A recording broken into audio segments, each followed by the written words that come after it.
కాంగ్రెస్ పార్టీకి సుప్రీంకోర్టులోకి ఎంత ఊరట లభించింది. ఇన్కమ్ ట్యాక్స్ 2 నోటీసులు ఇచ్చింది. మొదటిసారి నోటీసులో దాదాపుగా 1300 కోట్ల రూపాయల దాకా, రెండోసారి ఇంకొక 1000 కోట్ల రూపాయల దాకా యాడ్ చేసుకుంటూ వచ్చింది.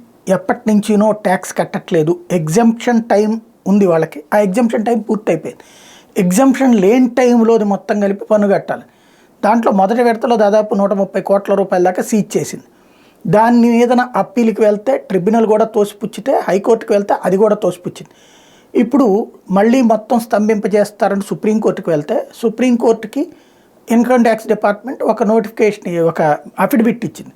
మేమేమి ఇక్కడ రాజకీయాల కోసం చేయట్లేదు, ఎన్నికలు అయ్యేదాకా వాళ్ళ దగ్గర నుంచి డబ్బులేమి వసూలు చేయం, పన్ను ఏమి తీసుకొని స్తంభింపజేయం, కాబట్టి వాళ్ళ యాక్టివిటీ వాళ్ళు చేసుకోవచ్చు అన్నటువంటి.